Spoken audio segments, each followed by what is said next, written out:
The Politics of Hereditarianism. Spandrell. Bloody Shovel 4. March 22, 2024. Narrated by Skeptical Waves. So what do you stand for? I've been asked. Surprisingly few times. There used to be a tradition of intellectual debate, adversarial, but polite. With clear rules so people didn't abuse their time to shill their own stuff instead of contributing to the actual debate. But we don't do debates in these parts, we never have. Which is unfortunate. Understandable, though, to the extent public debates are still a thing they've become an incredibly stale, cringe, Redditish spectacle. I wish we had a better word for that, but Reddit really is a perfect way of conveying the concept of midwittery. Debating skills are orthogonal to having good ideas in general. Ben Shapiro is obviously a very talented, and trained, debater, but he's full of shit. Brimming. The real key to a good debate is the moderator. He should be as smart as the participants, and good at keeping them in line, preventing good thinkers from going off rails on a tangent or just being malicious and stirring the conversation to promote their grift. That really is a dying breed. Even podcast interviews are garbage 90% of the time. Most interviewers just let guests talk uninterrupted so they can shill their stuff instead of poking them a bit to extract actual information.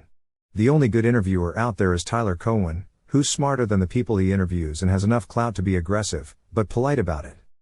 So what do I stand for? I stand for the truth, and for nice things. The key moment in my intellectual life was my figuring out why the truth and nice things are often incompatible. I always suspected that was the case. It's not an obvious case. Most people will tell you the facile idea that truth, beauty and good are one and the same thing, and that they will prevail if we work for it. But no, it's not that simple. Nice things require collective action requires shelling points, and truth is a terrible shelling point. It just doesn't work. Hence lies. Pretty lies, if you want. The results are often ugly, though. Sure, pretty lies can make you a cohesive coalition to keep social peace, but that comes at a cost. See, the pursuit of truth is not just some aesthetic hang-up. To make nice things you need technology. To make technology you need science. To do science you need truth. So there's a conflict there between the pretty lies we need to make politics easy, and the truth necessary to keep the lights on. The best solution there is to pay lip service to the pretty lies so that we get nice politics, but we keep them isolated and not let them affect other parts of society, for example the economy, academia etc. But it doesn't work like that. It never works like that. It can for a while, especially at the beginning. The ruling class comes up with some pretty lie, but they know it's fake, and they know how to dance around it to get things done. But the next generation wasn't there when that negotiation happened, so they don't get the joke. They take the platitudes literally and use political power to enforce them, and they fuck things up. This happened again, and again, and again. It really is the history of leftist creep in Western political history. Women's rights, racial equality, environmentalism, we've all seen it happen. So fuck the pretty lies, that's not working. We're going to hell. Let's try the truth now. How much worse can it be? So says Nathan Kaufness in a recent essay. A Guide for the Hereditarian Revolution. I'm obviously down for a hereditarian revolution. Again, I'm for the truth, and hereditarianism is the most important truth out there. That all biological traits are heritable, and that inheritance determines the bulk of most traits, 80%-ish, is obviously, painfully true. It's empirically true and deductively true. It's just so painfully obvious that its mainstream denial is personally the biggest friend/foe tell there is. I probably wouldn't get along with Nathan Kaufness in normal circumstances. The guy doesn't lift, he's Jewish but doesn't GTFO to Israel, etc. But he gets the most important point of them all, so he's in my team. And he says it in public, with his real name, so mad respect for that. I can't be asked myself. He still has to go back, but he's a cool guy. I'll buy him a beer. That said, I expected more from this essay. The guy is a philosopher of science. He has one job. And given his interest in hereditarianism and its mainstream denial, well, his one job should be to understand why the elites are woke, as he puts it. Hereditarianism is true, obviously so. Why aren't elites hereditarian? He doesn't say clearly, and his talk of brainwashing is really facile. For all his complaints about right-wing idiocracy of late, which are well-deserved, he seems to view the triumph of anti-hereditarianism as some contingent fact of history, something we can fix with enough effort.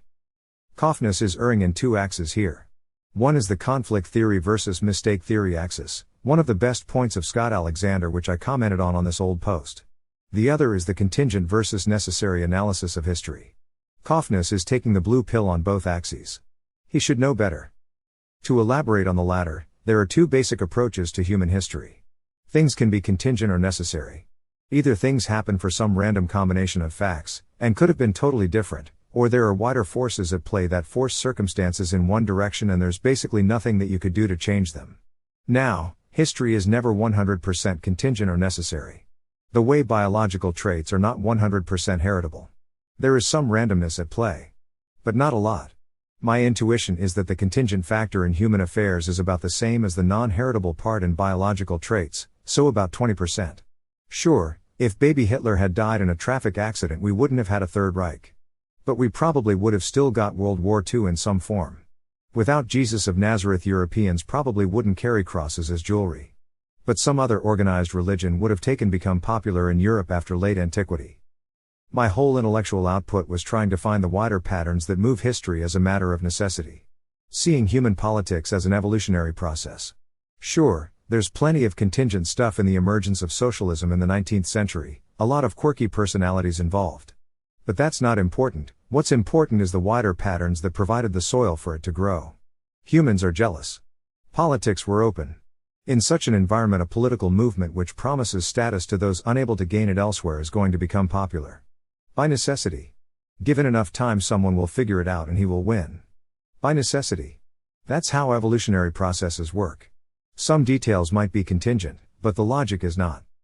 I feel very strongly that intellectuals, as opposed to scientists, really only have one job: to describe, as accurately as possible, human nature, and from those facts analyze the past and predict the future.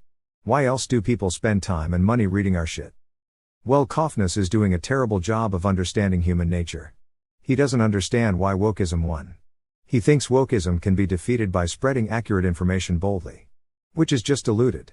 Again, his heart is in the heart place, and I commend him for his courage, but he's getting the facts wrong. He cites, as pretty much his only supporting evidence, the triumph of Darwin's theory of evolution over creationism in the 19th century. He seems to think that was just because Darwin was right and the intellectual classes were converted magically to the truth, abandoning their outdated religious ideas for Darwinism. Bullshit. Man, if it were so easy we'd have been terraforming Mars by the Roman Empire. Darwinism is true, of course, and perhaps the most important insight in the history of human thought. But it didn't win because of its truth.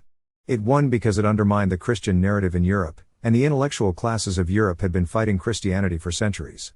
Ever heard of the Freemasons? Darwinism spread like wildfire among European intellectuals because finally there was a solid theory that they could rub against those darn hated stuck-up Christian intellectuals they hated so much. Even communists loved Darwin. The best predictor of supportive evolution is anti-clericalism. I derive no pleasure from this realization, but it's a historical fact.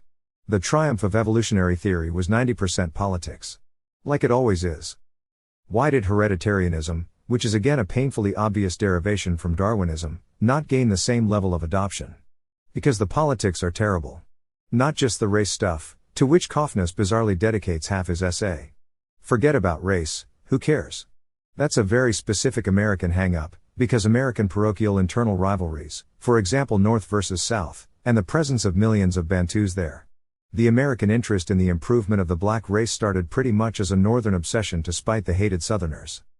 Until 20 years ago Europe didn't have a race problem, nor anywhere in Asia, yet hereditarianism has never ever been popular in the history of human thought. Most people understand at a gut level that tall people have taller kids and smart people have smarter kids. But they don't like to think about it, especially if they're not tall or smart themselves. Besides Calvinists, nobody likes determinism, nobody likes stuff to be written and unchangeable. Everything is set up at birth? How depressing is that? Everybody wants to think they have a change to make it big if they only stop drinking or whatever. You know what sells? Education. Oh, that sells. How many of you have heard from normies that Africa is poor because they have bad education? What do East Asians, who share none of our cultural history or our ideological baggage, believe? That everyone can get far in life if they study hard enough. China used to have a feudal aristocratic culture where rank was set at birth and commoners were seen as cattle to administrate. Then Confucius comes and says that all men are equal, and the superior gentleman, is not born, but made, through cultivation. You become one by, conveniently, reading Confucius books. Anyone, no matter how low born, can become a gentleman if they buy Confucius supplements and subscribe to his podcast. Cringe, you might think. But who won?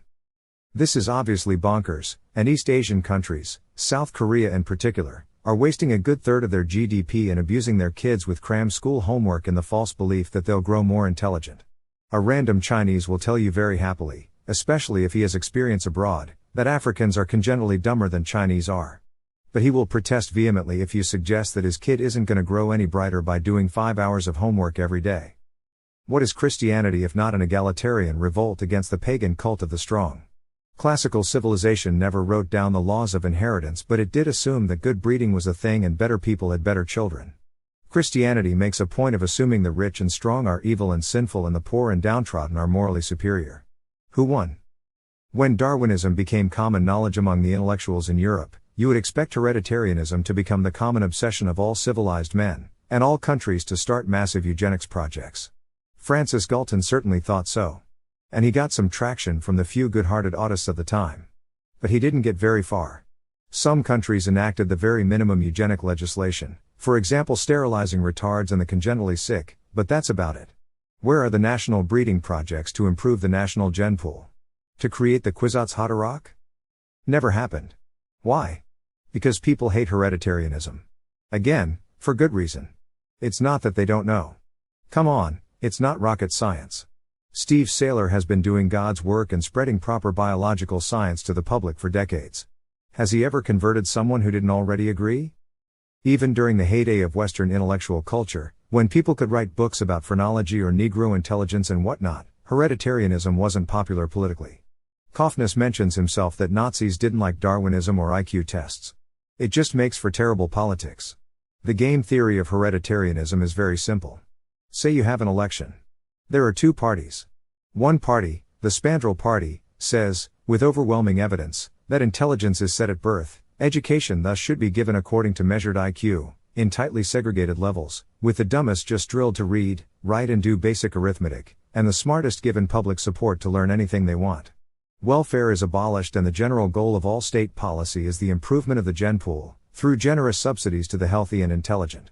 The other party says that everyone's a special snowflake, evolution stops at the neck, and we can all be what we want if the government spends enough money in education. Who's gonna win? Think not only of who is going to attract more voters from the pure messaging, think of what kind of party apparatus will both parties have. Which party will have the more motivated activists? Which party will get the most funding? Which party will be able to promise more sinecures to its supporters? Which party is more willing to do foul play to win? To understand the world you have to understand power at the ground level. Ideas themselves don't matter. The second and third order level consequences of ideas matter. All the nitty-gritty ground level stuff is what actually carries the day. Intellectuals understand this too. Why are intellectuals today woke? Because they understand power at a gut level. They know where the power is, where the money is. Do they believe in wokeness? No. What does the word belief mean, really? Have all intellectuals put effort into understanding the factual basic of hereditarianism? Fuck no. Do they actually behave in their personal lives in ways fully consistent with their professed woke beliefs? Hell no. So how can we say that they believe in wokeness? Belief is a mental state, and mental states can't be proven. Wittgenstein famously said that you can never know for sure if someone else is in pain. All you can see is external signs, which can be fake. There's just no way to know for sure. Belief is the same. People will say things. They might even do things. But belief is not something you can measure. It's what I call a bad word, a very misleading concept. I try not to use it besides its original, most basic meaning, honey why are you so late, oh I had to stay longer at work, I don't believe you, you were at the brothel again. So how do we make the intellectuals become hereditarian? Kaufness says.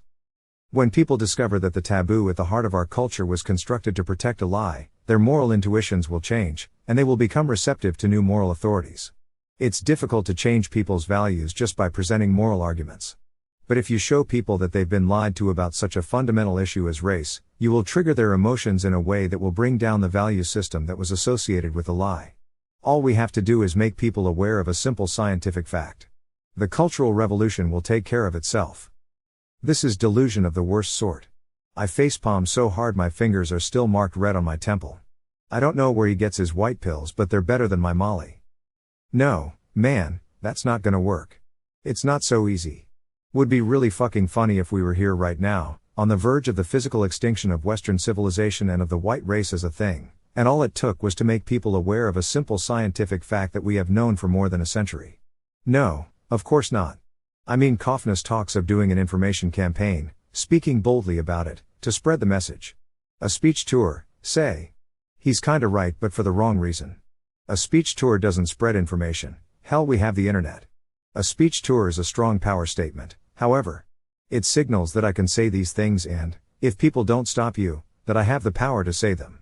If Kaufmann can pull off a speech tour across American and European universities saying that in a pure meritocracy Harvard would have 0 Bantu professors, that would actually convert a lot of intellectuals, because they know that those ideas are incompatible with the current orthodoxy. So if the current orthodoxy doesn't shut them down with violence, that means the orthodoxy is going to change. And they want to stay in the good side of it. I do encourage Kaufmann and Emil Kierkegaard and all the good hereditarian chads out there to try. I expect it won't work, but don't let me discourage you. If Kaufmann can pull it off, I'll stop saying he should go back to Israel. But again, I don't think the politics work, because politics is a messy business and the incentives of egalitarianism are orders of magnitude better at mobilizing people. That's just the way it is. Nayib Bukele in El Salvador is, by all accounts, a literal Twitter frog, reading Moldbug, quoting BAP, buying Bitcoin. Probably reads my blog or has at some point. He has improved the government of El Salvador more than any statesman since LKY. In relative terms, probably more than anyone ever, given the low level where he started. For all we know, Bukele is probably a hereditarian and understands all the science. Does he dare mention it to his 88 IQ Mayan populace? Hell no. What he does is build massive public libraries. Because that's gonna make all those Mayan become machine learning engineers and rocket scientists. Kaufmann complains at length at how the bulk of race realists are not good-natured autists who understand the truth, they're Nazis with an axe to grind. Well, again, why do you think that is? Why? You have one job, figure that out. The reason why there's so many dumb Nazis among race realists is because the politics of race realism only work out in that context. If you have a bunch of disagreeable racist people who hate niggers, kikes, Yankees and basically have the Arab me and my brother against my cousin sort of personality, then race realism is a useful shelling point to make friends and build community. But it's not for the sort of smart, pleasant people that Kaufmann wants to associate with. The logical corollary of hereditarianism is not just let's stop wasting money in Bantu education and welfare for bums. No, we have huge governments, with millions of staff, people who want to do things. If you tell them the national ideology is egalitarianism, well, they'll make up plans to educate Bantus and give welfare to bums. If you tell them the national ideology is hereditarianism, they must, start writing plans about breeding the Kwisatz Haderach. That's just how it works. Unless you fire them all, which I'm fine with. But do you understand how that also makes for bad politics? How are you going to build a coalition arguing for destroying 99% of the government? There's political problems, there's coup complete problems, and there's jihad complete problems. Beating anti-hereditarianism is the very definition of a jihad complete problem. And we don't have the means to start a jihad. To do that we need, first, a new religion, and for all my effort posting we don't have one yet. Maybe Kaufmann wants to help. Maybe after he does his information campaign.